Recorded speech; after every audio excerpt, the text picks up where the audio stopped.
one of us. So this afternoon po, I would like to share the message na kung saan po pinamagatan po natin the message of Christ Resurrection.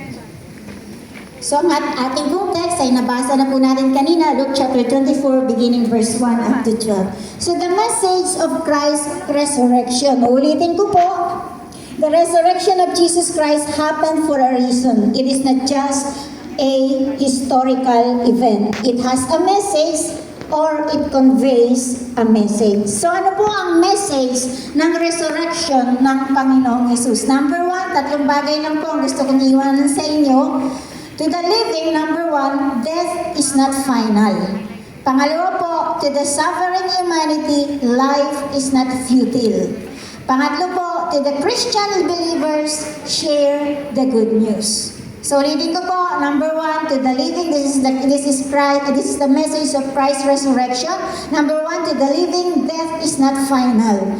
Pangalawa po, to the suffering humanity, life is not futile. And to the Christian believers, share the good news or let others know the good news that Christ has risen from the dead. So, una po, the first message of Christ's resurrection is to the living, sa mga buhay. Sino po sa ating kalagitnaan ng buhay? Oh, praise the Lord. To the living, death is not final. Sa mga buhay, ang kamatayan ay hindi final. Ano po ba sa Tagalog ang final? Ano daw? Katapusan. Katapusan. Death is not final. Hindi po ito yung katapusan, hindi na po ito yung finale. Death, sabi po nila, death has always been one of humanity's greatest fear. Ang kamatayan daw po ay isa sa pinakakinatatakutan ng tao. Are you afraid of death? No eh. Pwedeng. Sigurado kayo? Amen. Death has always been one of humanity's greatest fear. Why? Unang reason po, because you can no longer fulfill your dreams. Kaya natatakot kang mamatay, ayaw mo pang mamatay. No, you can no longer get married and have your own family. Kaya ayaw mo pang mamatay. You can no longer accomplish your bucket list. Kasi marami ka bang gustong gawin. Marami ka bang gustong maranasan sa buhay. Kaya kung hanggat maaari, gusto pang mabuhay. Gusto pang mabuhay ng matagal. At ayaw mo kung maaari mo, huwag nang mamatay. So people wanted to live more or longer. They don't want to die yet, if possible. And second reason po, why death has always been humanity's greatest fear, because they do not know what will happen next after death or after they die. Takot silang mamatay kasi hindi nila alam kung ano yung mangyayari after death. Wala silang alam. So natatakot sila. Ayaw nilang lumisan sa daigdig ng mga buhay kasi natatakot sila ano ang susunod na mangyayari pagkatapos kong mamatay o pagkatapos kong lumisan sa daigdig ng mga buhay. Tanong, are you afraid of death? No. The Bible says death is an appointment. Sabi po ng Hebrews chapter 9 verse 27, it is appointed for man once to die. And after that, the judgment. And death is the destiny of men. Sabi po ng Ecclesiastes chapter 7 verse 2. Destiny. Ito po yung kahihinatnan ng tao. Death is the destiny of men. Bubuhay ka sa mundong ito, sa mundong ibabaw, and then mamamatay. That is the destiny of man. So everybody will die, whether we like it or not. Because it is an appointment. It is the destiny of men. But thanks be to God, because of the resurrection of Jesus Christ, death became not final. In other words, death is not the end in itself. How come? Tahimik na kayo. Wala, hindi ako gumamit. How come? Paano nangyari yun? Kasi sa pamamagitan ng resurrection ni Jesus Christ, hindi na naging finale, hindi katapusan, hindi ending ang kamatayan dito sa mundong ibabaw. Why? How come? Because Jesus became sin. Sabi po ng 2 Corinthians chapter 5 verse 21. 2 Corinthians chapter 5 verse 21. God made him who had no sin to be sin. Hindi yung nakikita S-I-N, sin, kasalanan. Or to be a sin offering for us. Kung babalikan po natin during the creation in the book of Genesis, we inherited sin. Meron po tayong tinatawag na original or inherited sin na namana po natin from our first parents, Adam and Eve. Doon po sa Genesis chapter 2 verse 16 and 17, nung pagkatapos pong likhain ng Diyos si Adan at si Eva, nilagay po ng Diyos sila sa Garden ng Eden. At ang sabi ng Diyos, Genesis chapter 2 verse 16, makakain yung lahat ng uri ng bunga na narito sa loob ng Garden ng Eden maliban dun sa bunga ng puno na nagbibigay ng kaalaman tungkol sa mabuti at masama. Kapag kinain niyo yun, kayo'y mamamatay. Elaine, iniwan namin sa'yo. So we became a sinner Kinuha mo di ano? through Adam. Minana natin ang kasalanan kay Adan. Kaya meron po tayong tinatawag na original sin. Kaya po sabi ng Romans chapter 5 verse 12, Romans chapter 5 verse 12, therefore just as sin entered the world through one man, referring to Adam, and death through sin, and in this way death came to all men because all sin. Sa pamamagitan ng isang tao, si Adan, pumasok ang kasalanan. At dahil sa kasalanan niya, pumasok ang kamatayan. At ang lahat ng tao ay nagkasala. So to save sinners from their sin and death, dahil ang kabayaran ng kasalanan ay kamatayan, to save sinners from their sin and death, God sent His Son in a form of a man.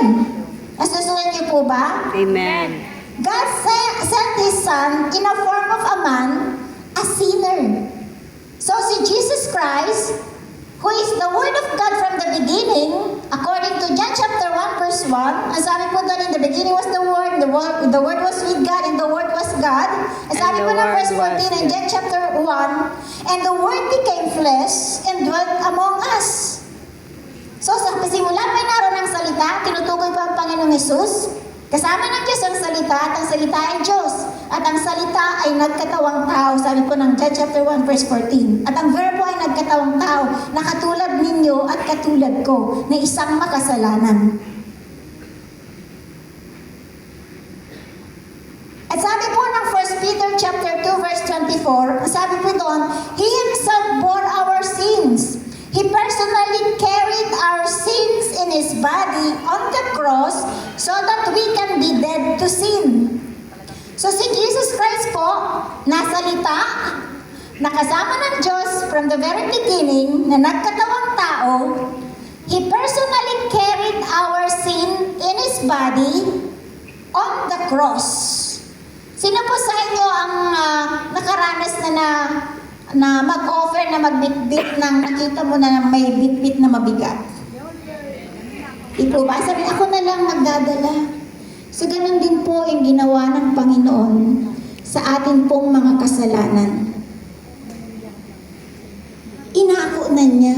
Siya na po ang nagdala sa kanyang katawan at yung katawan niya na dinala yung ating pong mga kasalanan ay ipinako doon sa krus. Nasusundan niyo po ba? Amen. Kaya kung sabi ng 2 Corinthians chapter 5 verse 21, God made Christ who never sinned to be the offering for our sins.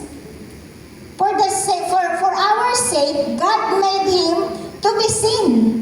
Siya po na walang kasalanan ay naging makasalanan kasi inako na niya yung ating pong mga kasalanan para maging sin offering. At doon sa krus, dinala po niya yon. Ipinako yung ating mga kasalanan doon sa krus na dala-dala ng kanyang katawan. Because the wages of sin is death, sabi po ng Romans chapter 6 verse 23, ang kabayaran ng kasalanan ay kamatayan. So Jesus died on the cross with all our sins, and then after He died, He was buried. And after 3 days, He rose again. Katulad po ng sinabi ng angel doon po sa Luke chapter 24, beginning verse 5, ang sabi po doon, why do you look for the living among the dead? He is not here. He has risen. Remember how He told told you while he was still with you in Galilee. The Son of Man must be delivered into the hands of sinful men, be crucified on the third, and on the third day be raised again. He has risen. Christ has risen from the dead. Kaya po sabi ng 1 Corinthians chapter 15 verse 20 to 22, 1 Corinthians chapter 15 verse 20 to 22, sabi po doon, Christ has indeed been raised from the dead, the first fruits of those who have fallen asleep. For since death came through a man, the resurrection of the dead comes also through a man. For as in Adam all die, so in Christ all will be made alive. Basahin ko po sa Tagalog, ang sabi doon, 1 Corinthians chapter 15 verse 20 to 22, ngunit ang totoo, si Kristo muling binuhay bilang katibayan na muling bubuhayin ng mga patay. Kung paano dumating ang kamatayan sa pamamagitan ng isang tao, gayon din naman dumating din ang muling pagkabuhay sa pamamagitan ng isang tao. Sapagkat kung paano mamamatay ang lahat dahil sa kanilang kaugnayan kay Adan, gayon din naman mabubuhay ang lahat dahil sa kanilang kaugnayan kay Kristo. Amen. Sabi po ng verse 54, 1 Corinthians 15 pa rin po hanggang 57, kapag napalitan na ng walang pagkabulok ang nabubulok at napalitan na ng walang kamatayan ang namamatay, matutupad ang nasasaad sa kasulatan. Nalupig na ang kamatayan, ganap na ang tagumpay. Nasaan o kamatayan ng iyong tagumpay? Nasaan o kamatayan ng iyong kamandag? Ang kamandag ng kamatayan ay kasalanan at ang lakas ng kasalanan ay nagmumula sa kautusan. Magpasalamat tayo sa Diyos na nagbigay sa atin ng tagumpay sa pamamagitan ng ating Panginoong Hesukristo. Tulog na ba kayo?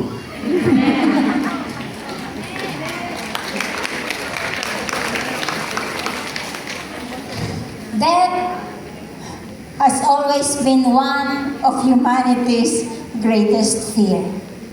But Jesus Christ defeated death when He came out of the tomb alive.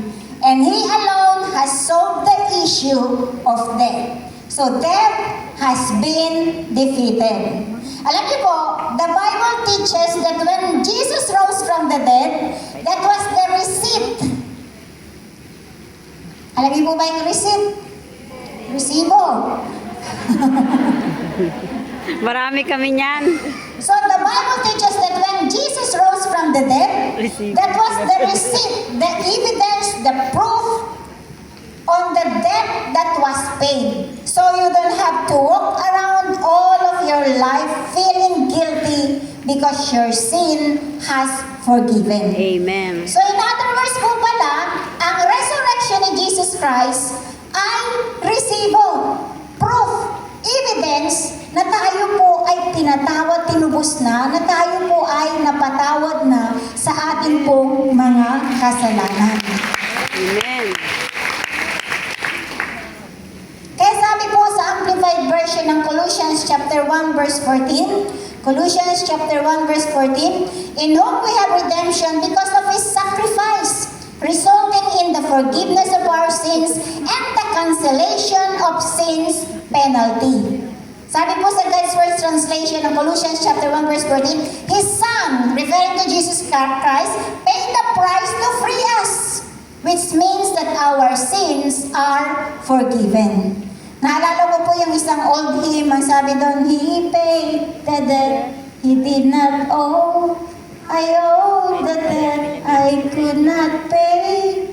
I needed someone. Kailangan po natin ng isang tagapagligtas. Kailangan po natin ng isang manunubos o tutubos sa atin pong mga kasalanan para po sa ganun tayo maligtas sa kamatayan.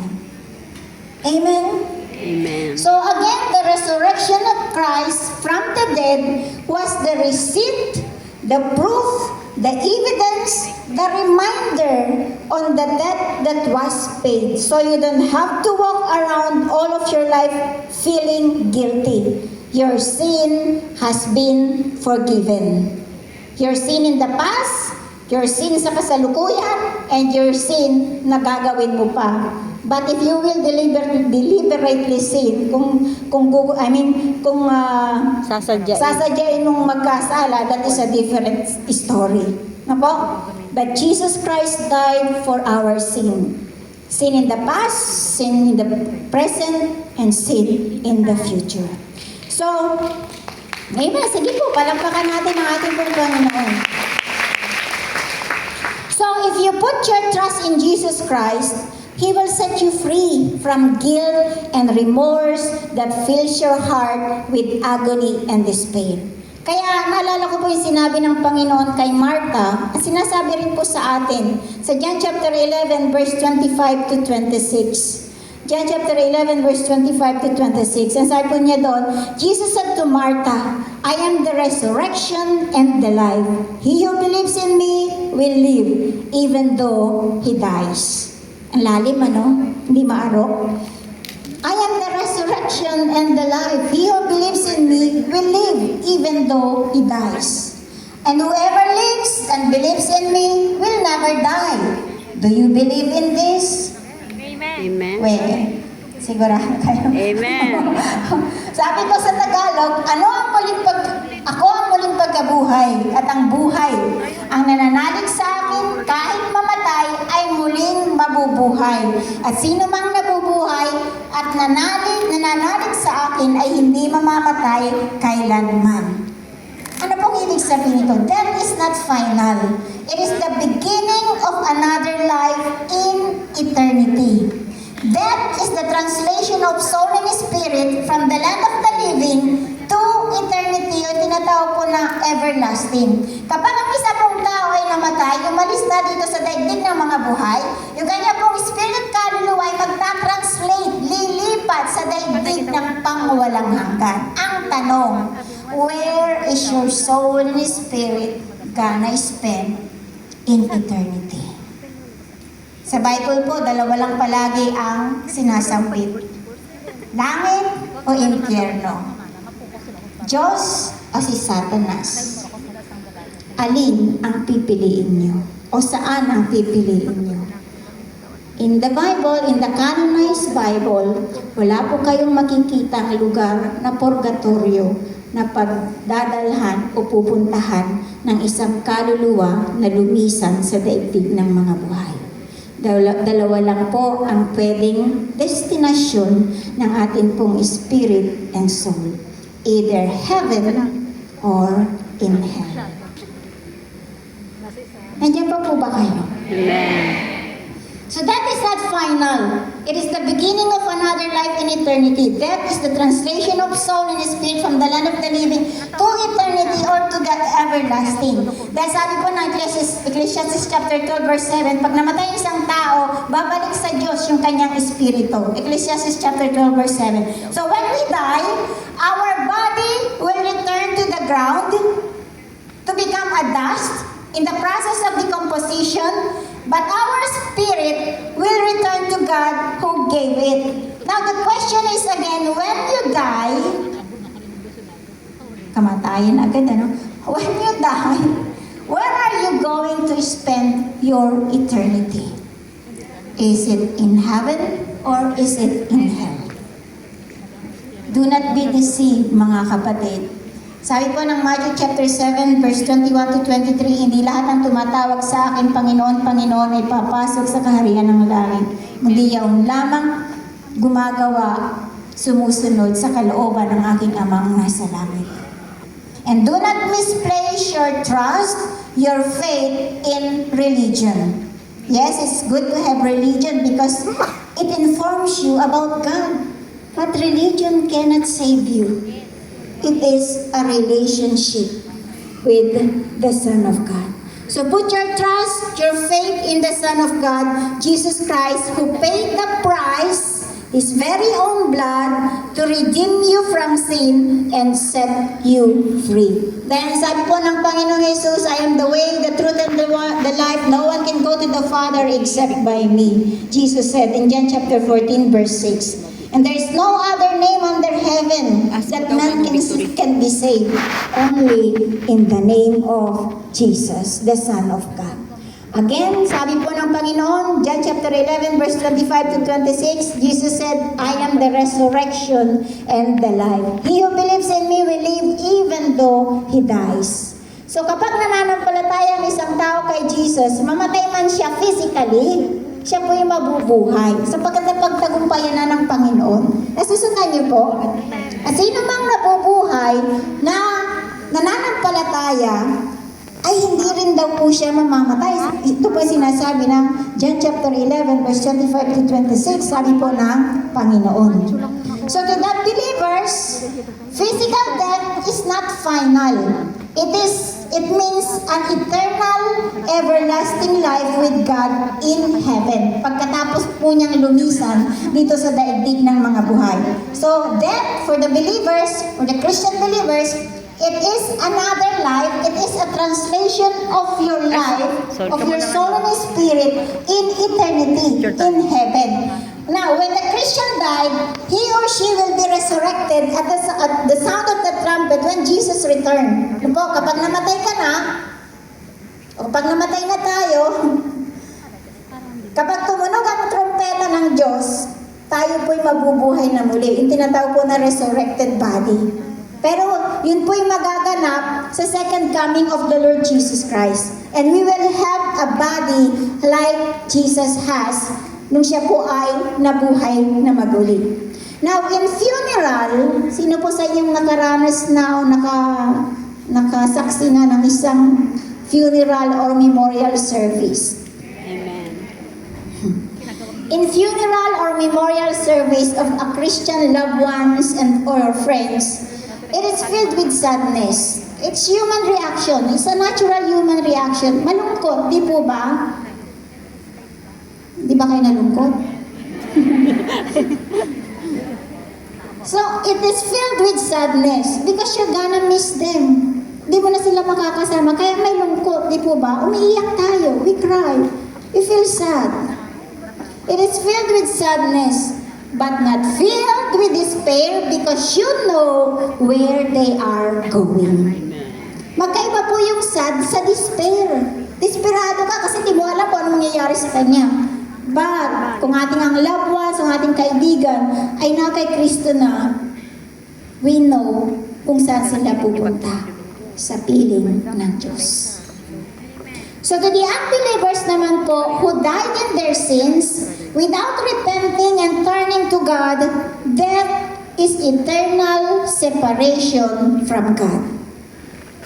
I am reminded po the story of the rich man and the beggar Lazarus. Dun po sa Luke chapter 16, beginning verse 19 to 31. Tingnan po natin saglit.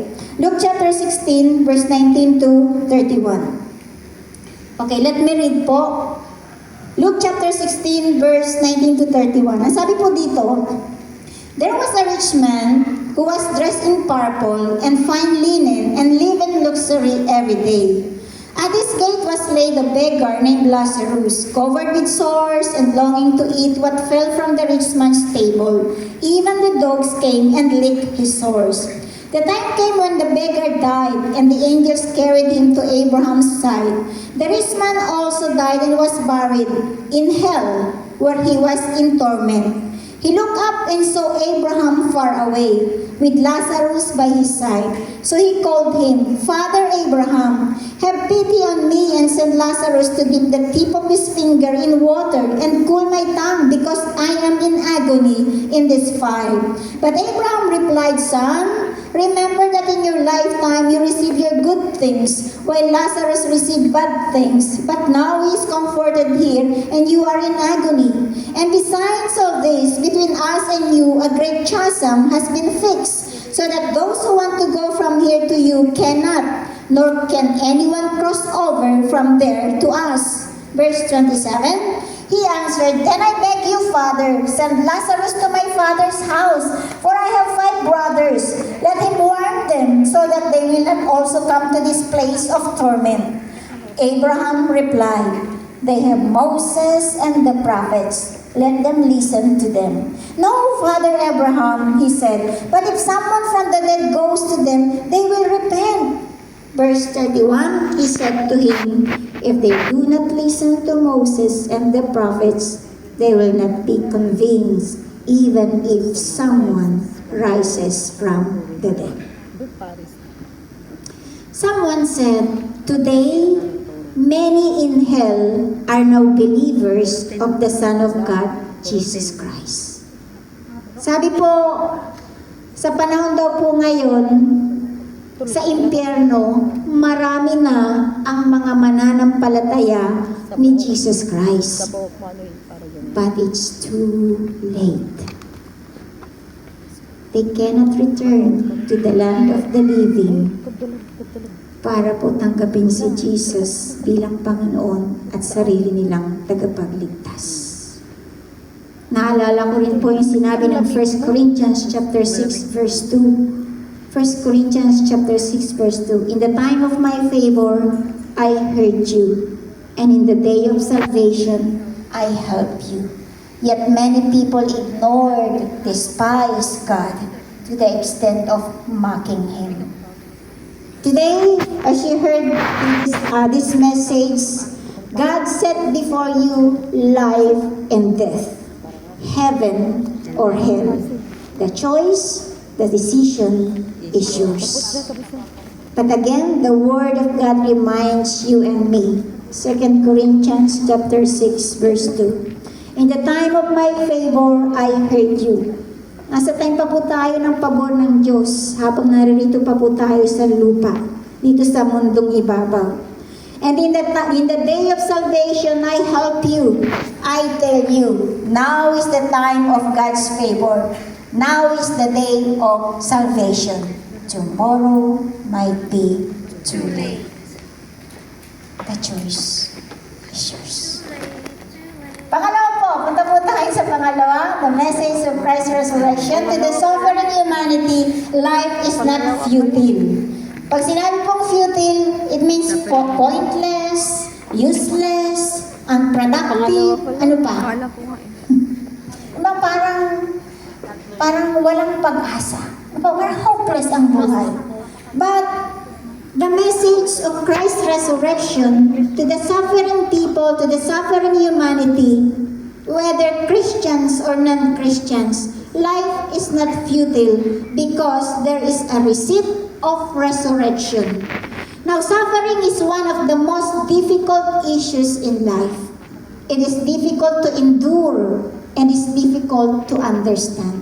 Kapag nagsasuffer ka, ang hirap, di po ba? Di po ba?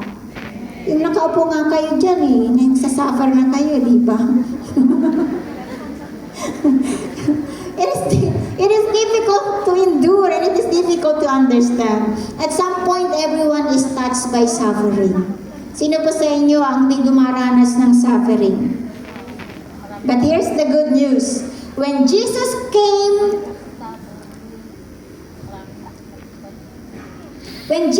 out of the grave, the same power that brought him back to life is the power that is available to us today if we put our trust in Jesus Christ. The same power. Ano po? Pagupit ako.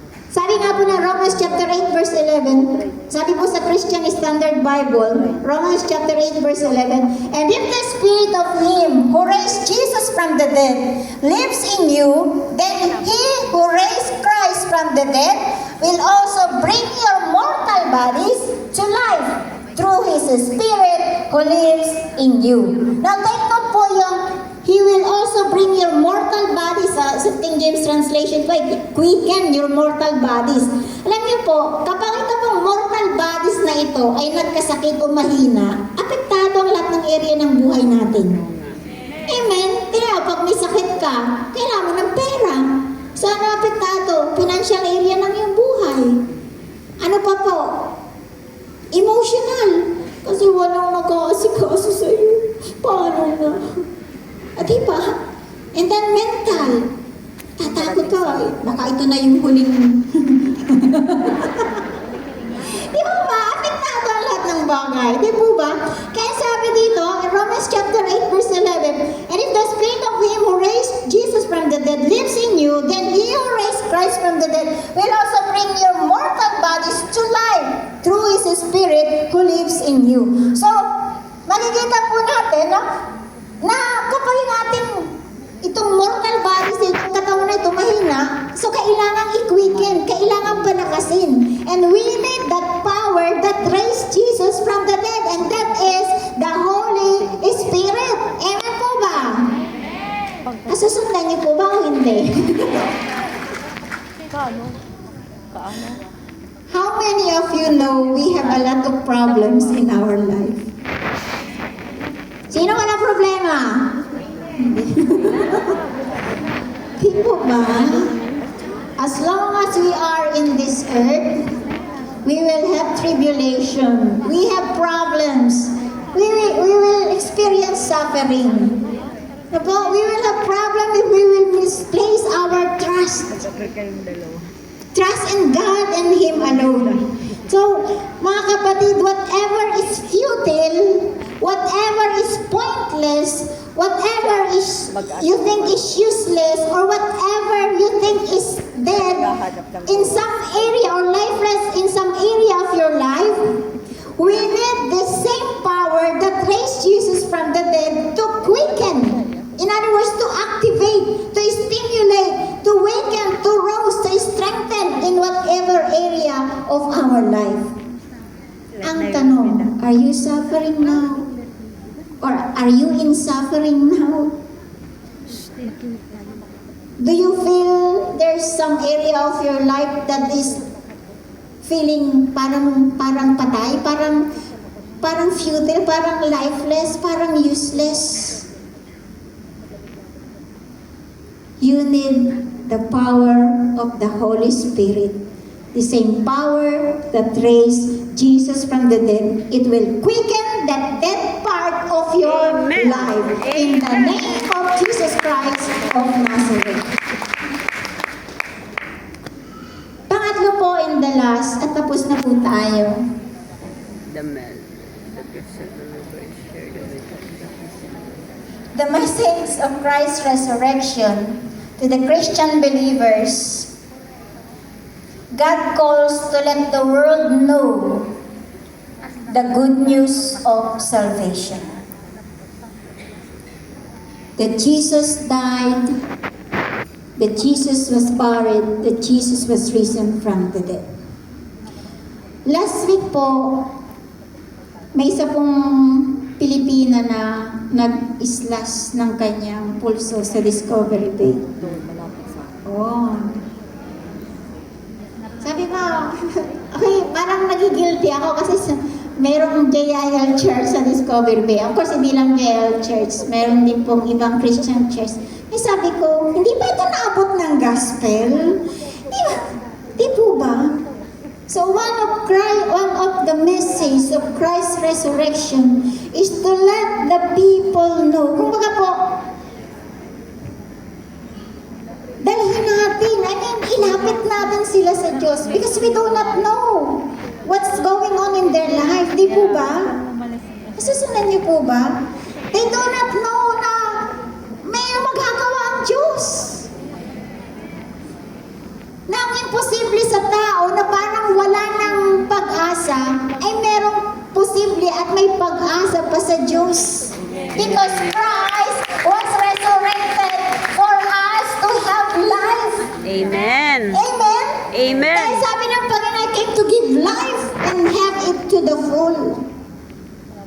Ano sabi niya, Jeremiah chapter 29 verse 11, For I know the plans I have for you, plans to prosper you and not to harm you, plans to give you hope and a future. Whatever is impossible to man is possible to God. Kaya let us spread the good news of salvation sa kanila po, sa ating pong mga kababayan. Amen po ba? Maaring kasalamuha po natin sila. Kung tumawa ang lakas-lakas, pati pinsa, hindi mo alam yung kanilang pinagdadaanan. So ilapit po natin sila sa ating pong Panginoon. Because Jesus has done His part. It is finished, sabi po ng Panginoon. Ang kailangan lang po natin, ilapit natin sila sa Panginoon. Nung tayo po hindi pa nabuborn again, alam natin na may Diyos. Alam natin na si Jesus Christ ay namatay, nilibing at nabuhay na maguli. Hanggang dun lang. Pero hindi natin alam, di natin naiintindihan na kailangan palang manampalataya tayo doon sa ginawa ni Jesus Christ sa krus ng Kalbaryo at tanggapin siya bilang Panginoon at sariling tagapagligtas upang mamatay man tayo dito sa lupang ibabaw na ito. Paglipat natin sa pangwalang hanggan, makakasama naman natin ang Diyos na may gawa ng langit at lupa ng pangwalang hanggan. Because Jesus has risen from the dead. At kung sila man ay nawawala, they are feeling lost, kailangan din po nilang malaman that Jesus has already paid their debt. Hindi po yung utang natin sa bangko. What I mean, the result of our sin, Jesus has already paid. So mga magulang kapatid, hopefully I am praying within these three message of the cross that I have shared with you. I pray na palalimin pa ng Diyos yung pagkaunawa natin why Jesus died on the cross and why Jesus has resurrected or risen from the dead. Actually ako po, kahit matagal na po akong nagtuturo, parang ang babaw pa ng aking pagkaunawa. But I want to dig more. And I'm praying for both of you na lumalim pa. Yung bang personal na mag-reveal ang Diyos sa buhay ng bawat isa sa atin. Why Jesus died and why Jesus has risen from the grave. Magtatapos po ako sa isang kwento. Gusto niyo pa ng kwento? Lakas, Ate Feli. Gusto nila ang kwento. Maaga pa raw naman Andiyan naman si Pastora Pina. Baka pababain niya ako. Okay. Meron pong isang lalaki in the name of Mr. Joe. Hey, Joe. Naglalakad po siya. He's feeling lost. Lalakad siya sa kalsada. Of course, wala namang ibang dadaan kundi kalsada. So parang wala siya sa sarili. Lalakad siya. And then, napadaan siya sa isang simbahan. Pumasok siya. Dumiretso sa altar.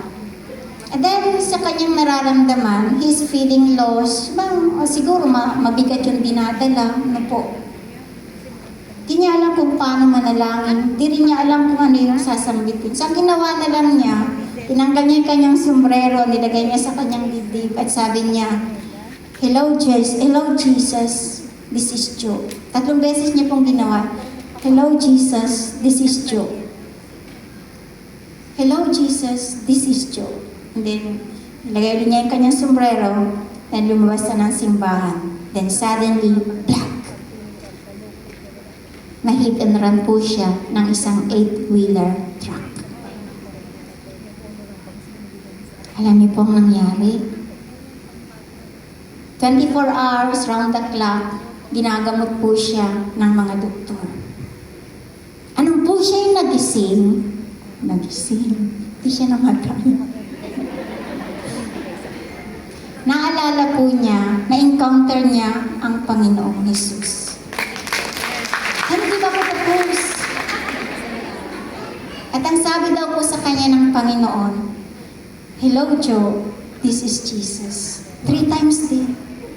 Hello, Joe, this is Jesus. Hello, Joe, this is Jesus. My point here, brothers and sisters, is that God knows who you are. God knows what is going on in your life. God knows how heavy your heart is. Pero hinihintay lang ng Diyos yung puso mo, kung ano yung laman ng puso mo, siya yung sambitin mo sa No other flowery words. Just speak whatever is in your heart, who you are, how do you feel. Yun lang po ang hinihintay ng Panginoon. Because Jesus has done already on the cross. It is finished. Di ko po alam kung ano pong kalagayan ninyo sa oras na ito. Di ko po alam kung di ko po kayo kilala. Di ko po alam ang inyong pagkatao. Di ko po alam ang inyong nakaraan. Pero isang bagay lang po ang alam ko. Naririto po sa ating kalagitnaan ang risen Lord, no other than the Lord Jesus Christ.